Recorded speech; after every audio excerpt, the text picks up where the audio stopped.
feliz sábado a todos.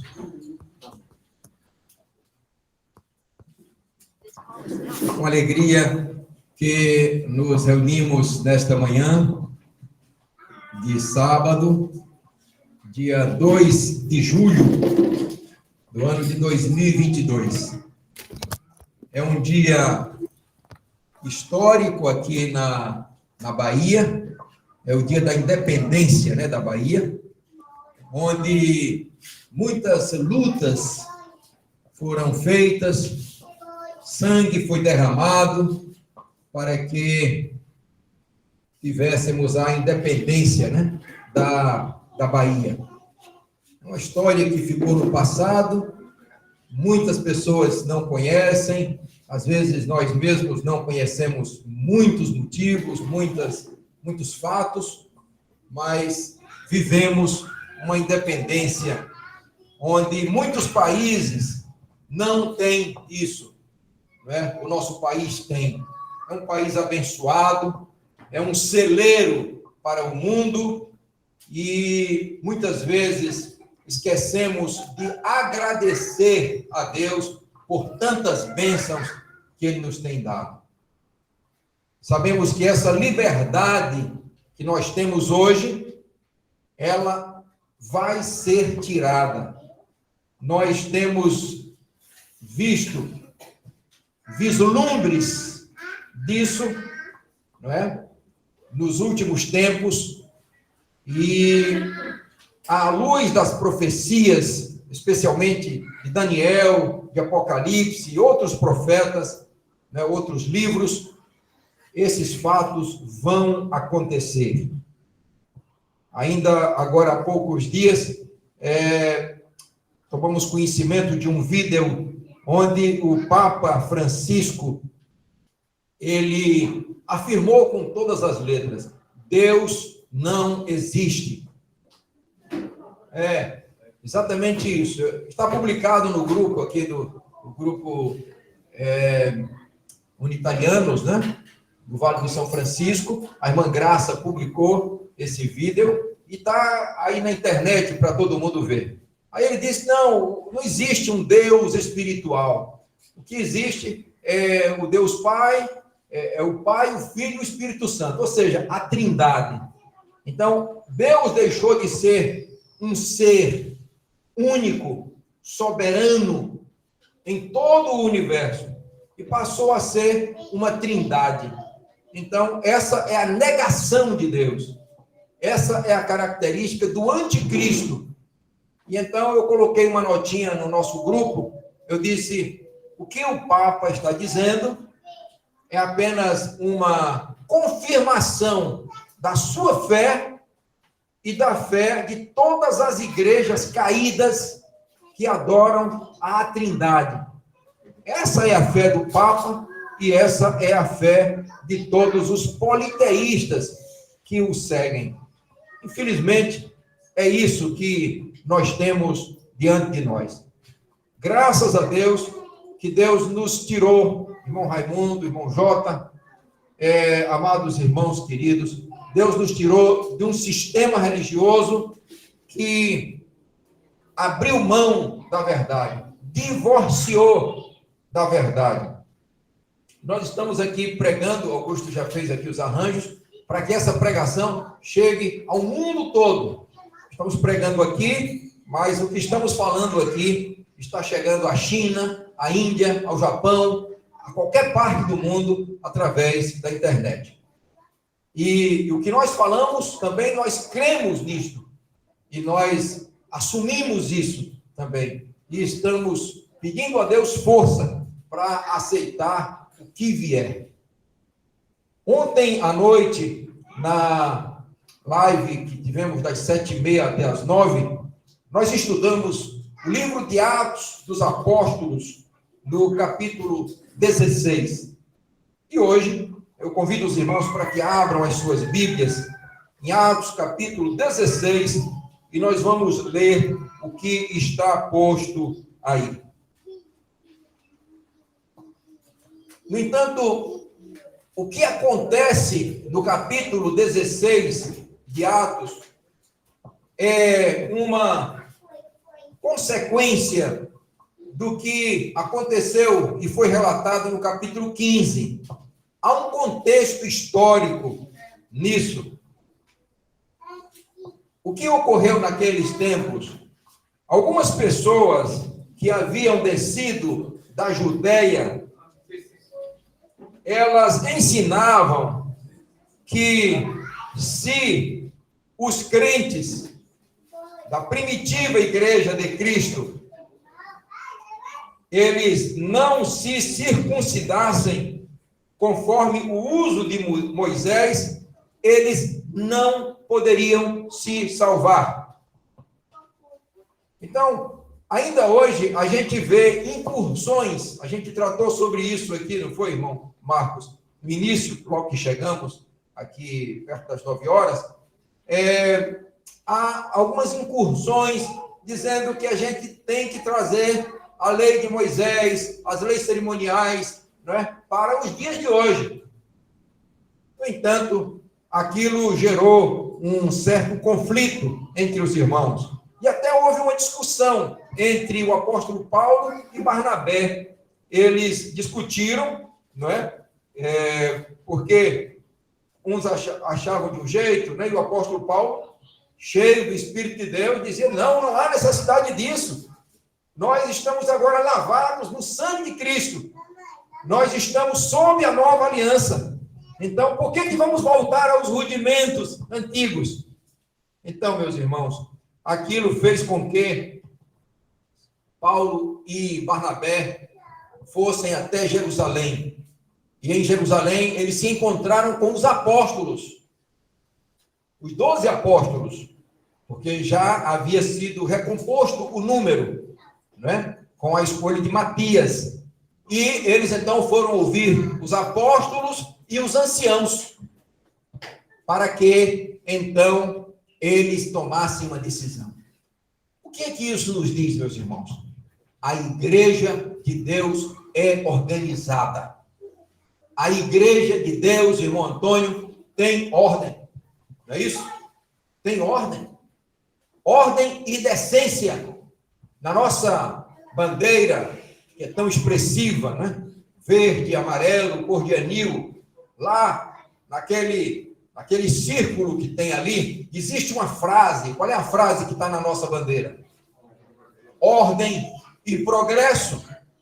Uma casa de família onde não há ordem, não há progresso. Tem que existir ordem, tem que existir orientações seguras e que devam ser seguidas. A igreja de Deus também. E a igreja de Deus não são 4 paredes. A igreja de Deus é você e eu. Somos nós, na realidade. Não, eu não sou igreja, mas nós somos igreja. Entende? Então, há pessoas que dizem, eu sou igreja. Não é igreja. Somos nós. Jesus disse, onde estiverem 2 ou 3 reunidos em meu nome, não no nome da Trindade, ali eu estarei no meio deles. Louvado seja Deus por isso. Então, meus irmãos, quando eles chegaram lá em Jerusalém, houve o concílio, o chamado concílio de Jerusalém. Reuniram-se os apóstolos e os anciãos, ou seja, as pessoas mais experientes. A Bíblia diz que na multidão de palavras existe o quê? Sabedoria. A multidão de palavras. Então, não é a minha palavra, é a nossa palavra, cheio do Espírito de Deus, que é virtude de Deus, glória de Deus, poder do Eterno, e não uma terceira pessoa que baixa e entra nas pessoas, joga no chão. Não é isso. Não é isso. É o Espírito de Deus, a virtude dele, que estava nos apóstolos, estava nos anciãos, estava no apóstolo Paulo, estava também em Barnabé, mas alguns estavam ainda na dúvida, e alguns querendo voltar aos rudimentos. E aí, então, no concílio, ficou estabelecido uma coisa, que eles não deveriam exigir dos irmãos, claro que além da obediência aos santos mandamentos, né? Que a lei de Deus é a lei eterna, o decálogo é eterno. Quando o Eterno deu, foi Ele mesmo quem escreveu em tábuas de pedra com o seu próprio dedo. Ali não existia uma trindade, não. Ali existia YHWH, Yahvé, ou Yehová, o Deus único e verdadeiro. E esta lei foi colocada dentro da arca. Havia um diferencial, enquanto que a outra lei foi escrita por Moisés. Escrita, mas não saiu da cabeça de Moisés. O Eterno falou com ele, e ele escreveu e colocou fora da arca. Uma lei é eterna, a outra é provisória. Percebem? Então, eles disseram, olha, não vamos impor aos irmãos, além de evitar os animais sacrificados a ídolos, o sangue, os animais sufocados e a prostituição tem que estar fora da vida do servo e da serva de Deus. Esses eram os conselhos. E dali, então, diz o texto, no capítulo 15 do livro de Atos, que, então, eles, sendo acompanhados pela igreja, antes, aqui, deixe-me ver o texto, aos apóstolos acompanharam a conversão dos gentios, e quando chegaram, foram recebidos pela igreja, os apóstolos, e vamos ao final do capítulo 15, perto do verso 29. Aí vem no verso 30. Tendo eles, então, se despedido, capítulo 15 de Atos, verso 30. Tendo eles, então, se despedido, partiram para Antioquia e, ajuntando a multidão, entregaram a carta. Veja que houve o concílio e foi escrita uma carta. Foi redigida uma ata. Olha, a decisão é esta. E essa decisão agora passava para todos os crentes daquela época. Então, veja, organização. E às vezes, irmãos, nós vemos alguns grupos, né? Assim, deixa como está para ver como é que fica. Não, qualquer organização é sistema. Nós estamos fora de sistema. Irmão, sistema tem a ver com essa hierarquia papal, né? Dos sacerdotes lá de cima, os procônsules, né? Em outras instâncias, pessoas que estão investidas de poder, seja civil, seja religioso, até chegar às classes mais baixas. E as ordens vêm de cima para baixo. Então, não é isso daqui, mas é decisões tomadas embasadas na palavra de Deus que devem nortear a nossa vida. E aí, eles, então, levaram a carta, que está aqui no verso 30. E quando a leram, alegraram-se pela exortação. Depois Judas e Silas, que também eram profetas, exortaram e confirmaram os irmãos com muitas palavras. E detendo-se ali algum tempo, os irmãos, ao deixarem voltar em paz para os deixaram voltar em paz para os apóstolos, mas pareceu bem a Silas ficar ali. Então, Paulo e Barnabé ficaram em Antioquia ensinando, notem, isso aqui é muito importante, e pregando com muitos outros a palavra de Deus. E alguns dias depois disse Paulo a Barnabé, verso 36 de Atos 15. E alguns dias depois disse Paulo a Barnabé, tornemos a visitar nossos irmãos. Percebem aqui o cuidado por todas as cidades em que já anunciamos a palavra do Senhor para ver como estão. Olha aqui, tu te tornas eternamente responsável por aquilo que cativas. O povo de Deus é um povo responsável.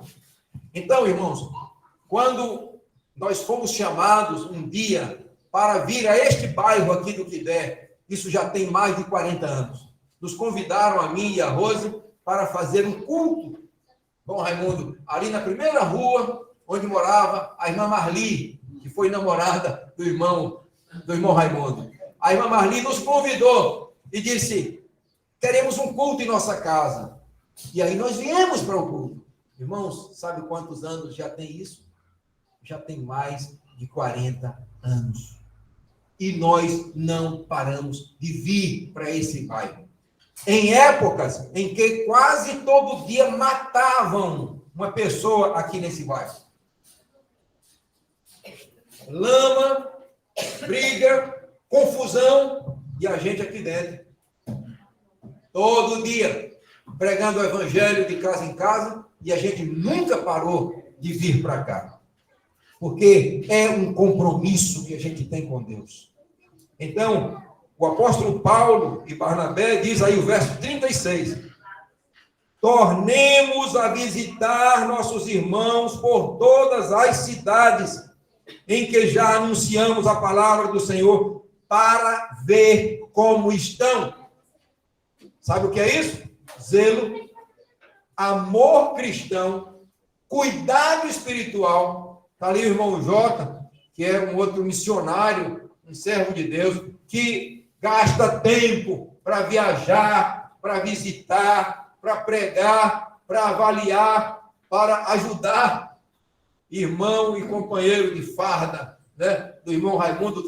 Temos outro aqui, companheiro de farda, que é o irmão Marcos, né? Que já militaram num exército, num batalhão em favor da comunidade, né? E da ordem, e agora estão no exército de Cristo Jesus. Não é verdade, irmão Raimundo? É isso aí. Então, o povo de Deus é um povo zeloso, é um povo responsável. Por que nós vamos hoje à tarde para o N3?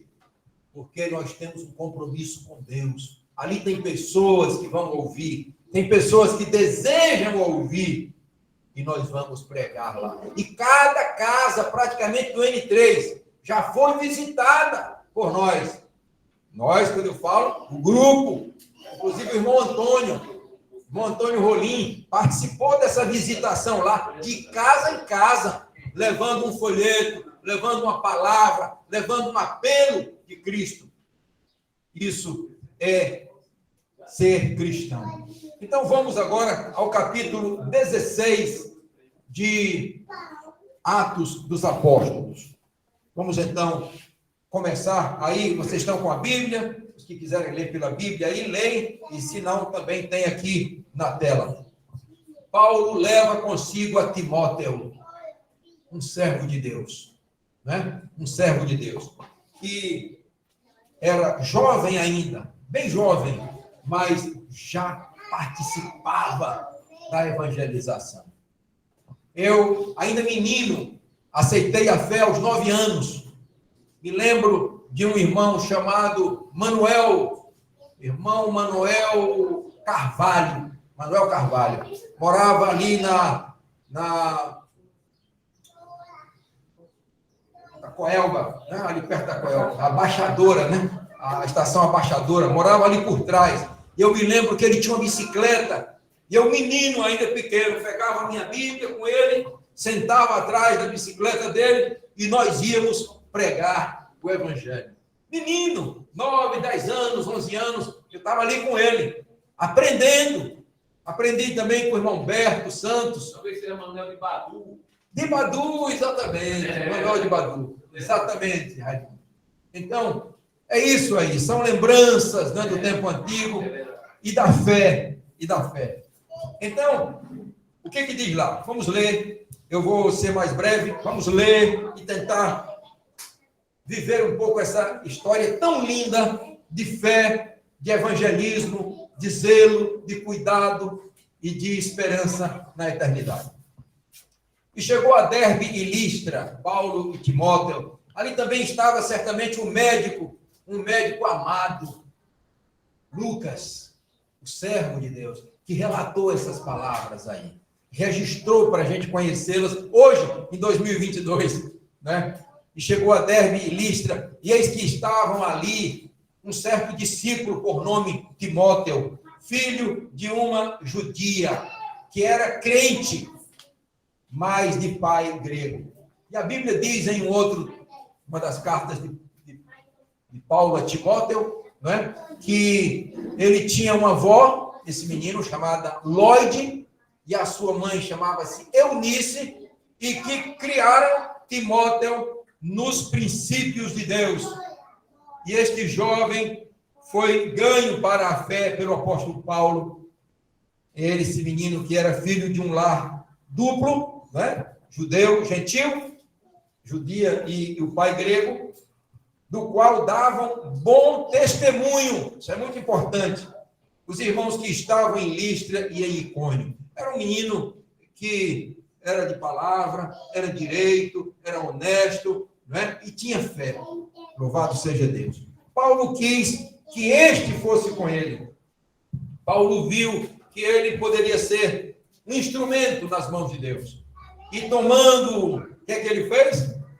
O circuncidou. Olha, interessante isso, não é? Porque em um outro episódio, o apóstolo Paulo, no que respeita a Tito, disse: não há necessidade de Tito circuncidar, porque era outro contexto. A gente considerou isso ontem na live, não é? Mas nesse contexto, mesmo Paulo sabendo que a circuncisão não era mais obrigatória para o povo de Deus, mas ele disse: vamos circuncidar Timóteo. É um jovem de Cristo, é um jovem temente ao Eterno, tem potencial para ser um pregador da palavra, como vocês todos aqui têm também, e eu, não é? Porque Deus deu isso. E agora ele disse: vamos circuncidá-lo. Agora, por quê? Por causa dos judeus, irmão Luiz, exatamente. Os judeus, se soubessem que ele não era circuncidado, eles iam dizer: fora daqui. Então deixavam de receber o evangelho de Jesus Cristo, por causa de estar arraigado a uma coisa antiga, de uma aliança antiga que já tinha passado. E então o apóstolo Paulo sabiamente disse: terá que circuncidar, por causa dos judeus. Isso, então, era o bom senso do apóstolo Paulo, que deve ter todo crente, né? Então, e circuncidou por causa dos judeus que estavam naqueles lugares, porque todos sabiam que seu pai era grego. E quando iam passando pelas cidades, lhes entregavam para serem observados. Olha aqui, irmãos, o resultado lá do Concílio de Jerusalém, relatado no capítulo 15. Os decretos, lhes entregavam em todas as cidades para serem observados os decretos que haviam sido estabelecidos pelos apóstolos e anciãos em Jerusalém. Então, meus irmãos, vamos ver aqui a ordem.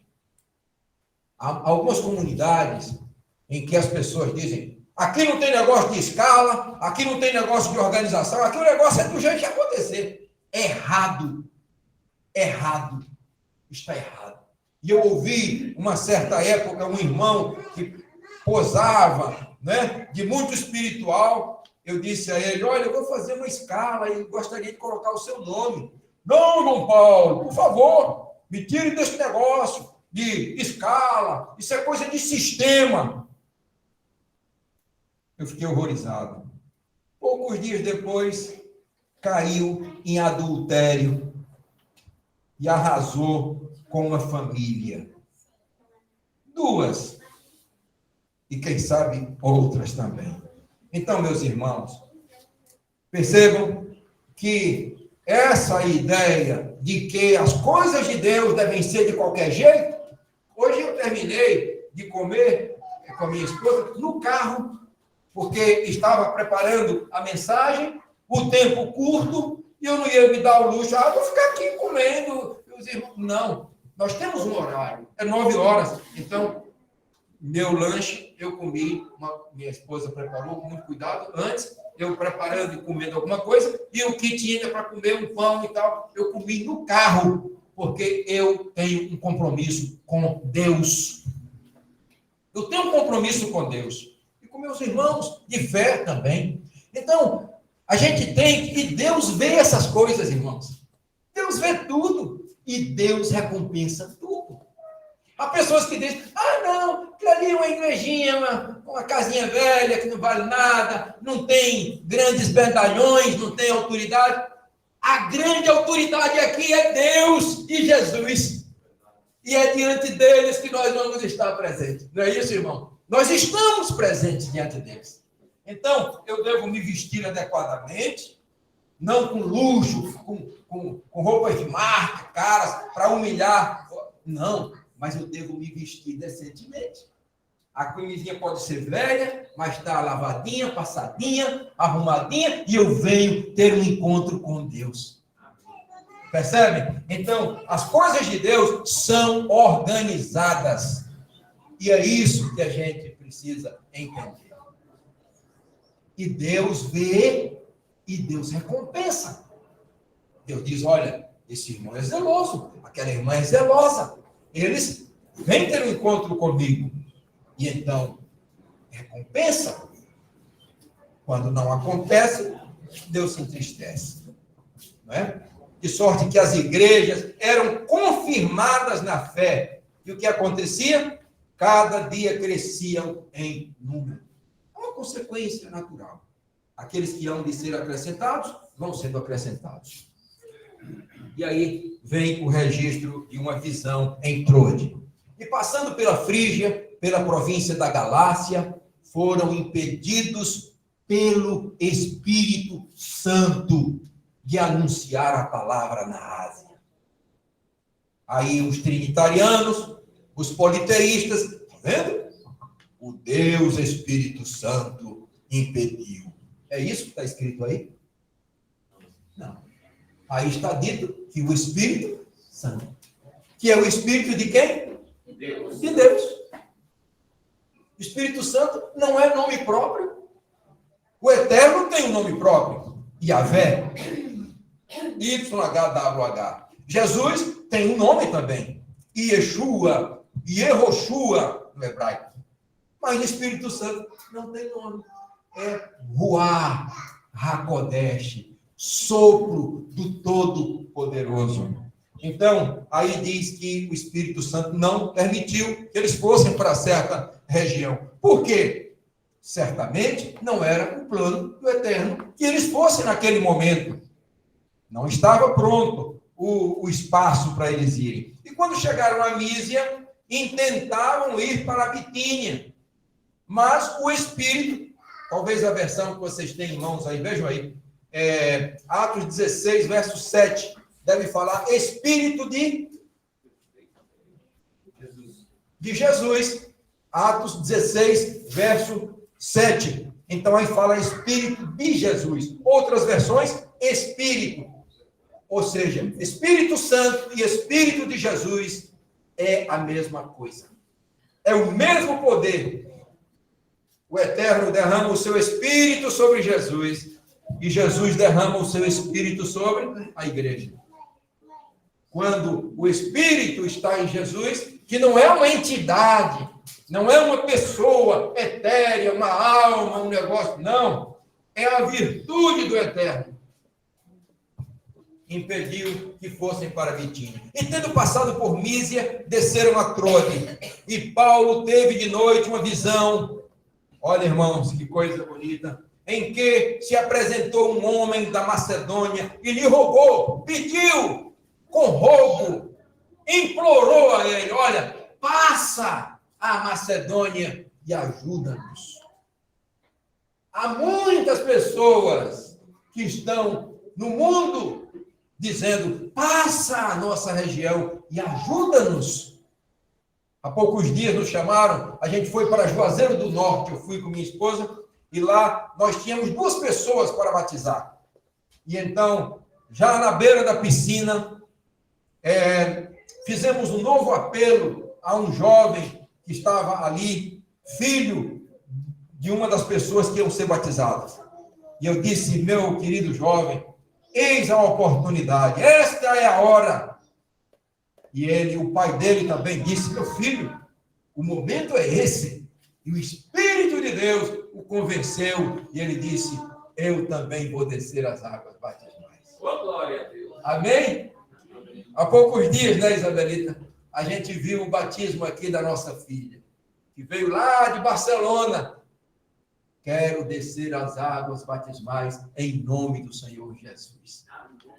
Amém? E desceu as águas batismais. Então, o Espírito de Deus trabalha, convence, e este homem da Macedônia apareceu em visão. Foi uma visão que o apóstolo Paulo teve. Acordado. Não foi sonho, foi uma visão. Deus mostrou a ele e dizia, passa a Macedônia e ajuda-nos. E logo depois desta visão, procuramos partir para a Macedônia, concluindo que o Senhor nos chamava para lhes anunciar o quê? O Evangelho. Entende porque o Espírito disse, não vá para essa região, não. Não vá para aquela outra, não. Eu tenho um trabalho para você ali na Macedônia. Amém? É assim que Deus age. Próximo. Essa foi a visão de Troade. Paulo em Filipos. E Lídia, o quê? Convertida. É linda essa experiência, muito bonita. E navegando de Troade, fomos correndo em caminho direto para Samotrácia. E no dia seguinte para Nápoles, ali na Itália, né? E dali para Filipos, que é a primeira cidade desta parte da Macedônia. E é uma colônia. E estivemos alguns dias nesta cidade. E no dia de sábado, olha, irmãos, um dia como hoje. Que dia é hoje? Sábado. É um dia igual aos outros? Não. É o dia do Senhor. Tem 24 horas do mesmo jeito que os outros, o sol brilha do mesmo jeito, ou chove, mas é um dia diferente. Já fazem 59 anos na minha vida que eu vejo o sábado diferente. Onde quer que a gente esteja. Sábado passado a gente estava lá em Ilhéus, no sul da Bahia. Mas a gente estava reunido, orando a Deus, estudando a Bíblia, distribuindo folheto também. Amém? Então, o sábado é diferente. O apóstolo Paulo via assim. E no dia de sábado, saímos fora das portas, para a beira do rio, onde se costumava fazer oração. E assentando-nos, falamos às mulheres que ali se ajuntaram. E uma certa mulher, chamada Lídia, vendedora de púrpura, da cidade de Tiatira, essa cidade é uma daquelas 7 lá do Apocalipse, né? Éfeso, Esmirna, Sardes, Pérgamo, Tiatira, Filadélfia e Laodiceia. Então, ela pertencia a uma dessas cidades, na Ásia Menor, e que servia a Deus, nos ouvia, e o Senhor lhe abriu o coração para que estivesse atenta ao que Paulo dizia. E depois, veja que ela abriu o coração, entendeu a mensagem, e depois o quê? Foi batizada. Ela e quem mais? Toda a sua casa. Amém? Por isso, nos rogou dizendo, se haveis julgado que eu seja fiel ao Senhor, entrai em minha casa e ficai ali. E nos constrangeu a isso. Era uma pessoa hospitaleira também, serva de Deus. A cura de uma moça que tinha um espírito adivinhador. E aconteceu que, indo nós à oração, nos saiu ao encontro uma jovem, coitada, uma jovem ainda, mas ela tinha um espírito de adivinhação, a qual, adivinhando, dava lucro aos seus senhores. E eles tinham ela como um instrumento de trabalho para ganhar dinheiro, não é? Movida por um espírito diabólico, adivinhando, mentindo, enrolando as pessoas. Esta, seguindo a Paulo, verso 17, e a nós, clamava dizendo, estes homens que anunciam o caminho da salvação são servos do Deus Altíssimo. Isso era uma verdade ou uma mentira? Mentira. Vamos ver. O apóstolo Paulo era um servo do Deus Altíssimo? Era verdade, mas só que ela estava querendo enganar o povo. Isso, e ela estava querendo confundir as pessoas A mentalidade do povo. e atrapalhar o evangelismo. Não é? Então, era uma obra de Satanás, mesmo dizendo uma coisa certa, mas criando, ela queria causar um prejuízo à obra de Deus. Ela queria continuar fazendo o que ela fazia. Pois é, movida pelo espírito maligno. Exatamente. Uma coisa certa, ela estava dizendo, mas criando problema. Imagina, você chega num lugar, vai pregar o evangelho, e aí você vai devagar, apresentando as coisas. Aí chega uma pessoa e diz, olha, esse cara aqui é um crente, ele está querendo ganhar vocês para Jesus. É um homem de Deus. É um homem de Deus e tal, cuidado com ele. As pessoas, eu não quero mais saber desse negócio, não, eu estou fora. Entende? Está dizendo uma verdade, mas está atrapalhando. Por isso que Jesus, às vezes, disse, olha, não conte para ninguém, porque vai apressar as coisas, vão me matar antes da hora. Eu sei que eu vou ser morto, mas na hora certa. Muito bem. Então, irmãos, isso ela fez por muitos dias. Eu li um comentário dizendo por que foi que Paulo agiu ali, nessa hora. É porque é possível que ele tenha notado, talvez, um grito no íntimo daquela jovem, depois de ouvir muito a pregação do apóstolo Paulo, que ela queria se libertar desse espírito maligno. Né? E aí, ela como que dá um grito, socorro! E o apóstolo Paulo entendeu, ele estava já perturbado com aquilo, voltou-se e disse ao espírito, em nome de Jesus Cristo te mando que saias dela. E na mesma hora saiu. Veja que o apóstolo Paulo, ele não expulsou o demônio em nome da Trindade. Não, a Trindade não existe. A Trindade é um Deus falso, é pagão. É o Deus do Papa. Foi elaborado lá nos concílios romanos, a Pérsia, o Egito e a Índia, os grandes países do mundo no passado, todos eles tinham trindades. Era um dogma. E aí, em 325, na época de Constantino, naquele concílio de Nicéia, então, se lançou as bases da Trindade. Jesus nunca falou em Trindade. Os apóstolos não criam nisso. Os profetas não criam nisso. Mas, sim, tudo em nome do Senhor Jesus. Muito bem.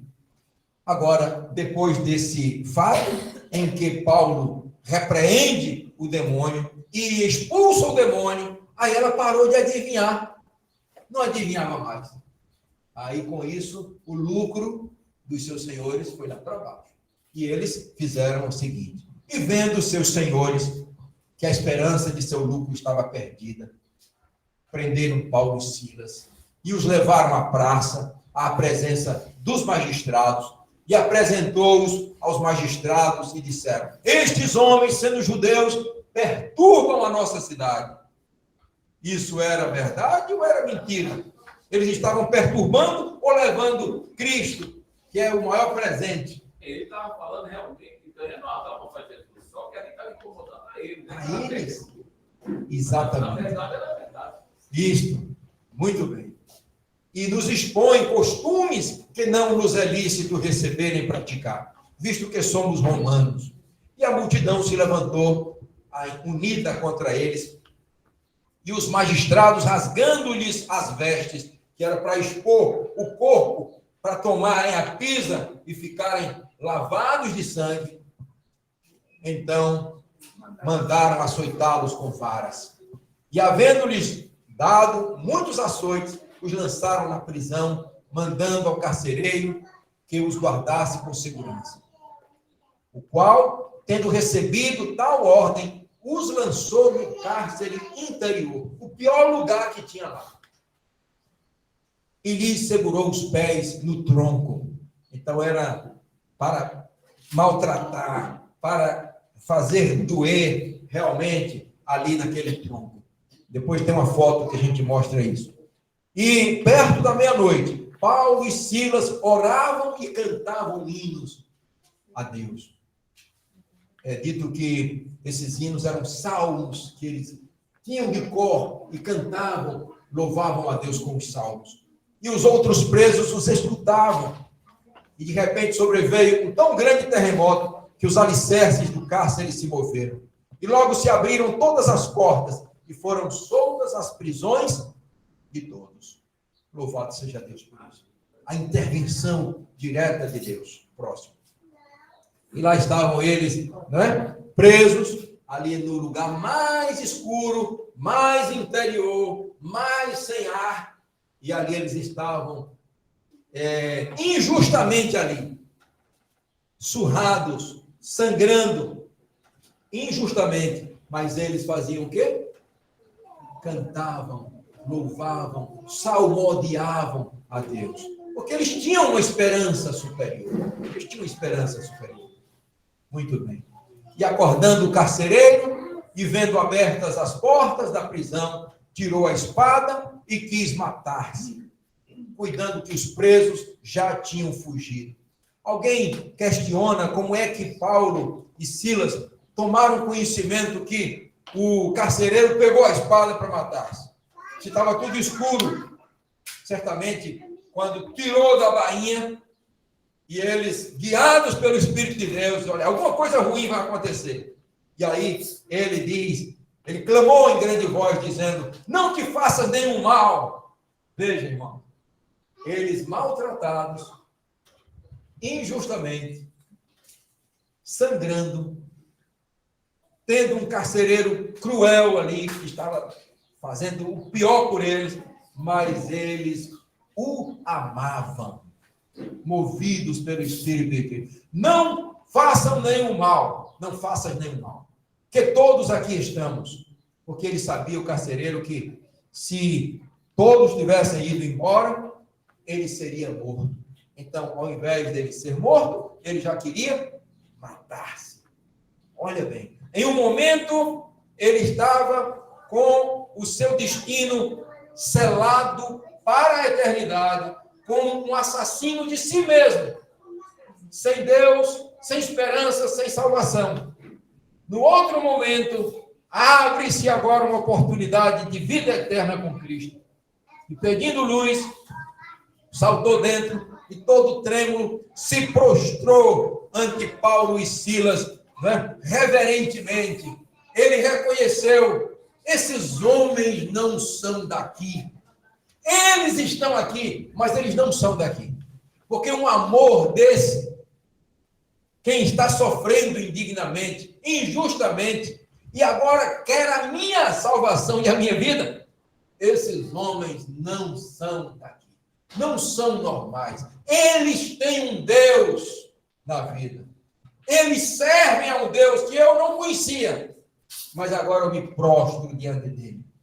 E tirando-os para fora, disse, senhores, que é necessário que eu faça para me salvar? Essa é a pergunta que ecoa até hoje em todo o mundo. E eles disseram, crê no Senhor Jesus Cristo e serás salvo tu e a tua casa. É o que Deus diz hoje a todos nós que estamos aqui. Deus tem dito isso a nós e eu dou graças a Deus por isso. A nossa casa é salva por Jesus e a casa desse carcereiro também foi salva por Jesus.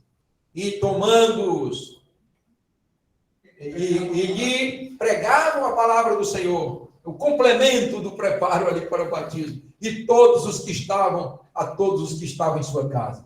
E tomando-os ele consigo naquela mesma hora da noite, lavou-lhes os vergões. Eles estavam ainda ensanguentados da surra que eles tinham tomado injustamente. Roupas rasgadas, a pele exposta, os vergões sangrando, e aí lavou-lhes os vergões. E logo foi batizado ele e todos os seus. Amém? Amém. E levando-os à sua casa, lhes pôs a mesa, e na sua crença em Deus, alegrou-se com toda a sua casa. Próximo. E sendo já dia, os magistrados mandaram quadrilheiros, dizendo, soltai aqueles homens. E o carcereiro anunciou a Paulo estas palavras, dizendo: os magistrados mandaram que vos soltasse. Agora, pois, saí e ide em paz. Mas Paulo replicou: açoitaram-nos publicamente e sem sermos condenados. Não houve um processo judicial. Sendo homens romanos, eles eram romanos, nos lançaram na prisão. E agora, encobertamente, nos lançam fora? Não será assim. Mas venham eles mesmos e tirem-nos para fora. Veja que o que é direito tem que ser direito. Não importa. O que é justo tem que ser feito. E os quadrilheiros foram dizer aos magistrados estas palavras, e eles temeram, ouvindo que eram romanos, que eles não podiam ter feito aquilo. Não houve um julgamento, eles não eram culpados. Foi só uma fofoca daqueles homens que perderam a renda. E vindo, lhes dirigiram súplicas e, tirando-os para fora, lhes pediram que saísse da cidade. E saindo da prisão, entraram na casa de quem? De Lídia, a vendedora de púrpura, que tinha aceito a Cristo e batizado. E vendo os irmãos, os confortaram e depois partiram. Então, meus irmãos, é uma belíssima história essa. E por que Paulo se submeteu a tudo isso? Silas também, Timóteo também, Lucas, que participava dessas coisas, tomava conhecimento dessas coisas, redigia essas coisas. Era esse o pensamento de Paulo, que ele tinha antes de entregar a sua vida por Cristo. Nós também devemos pensar nisso e procurar imitar esses exemplos também. Ele disse: desde agora, escrevendo a Timóteo, seu filho na fé, Timóteo. 2 Timóteo 4:8. Desde agora, a coroa da justiça me está guardada, a qual o Senhor, justo juiz, me dará naquele dia.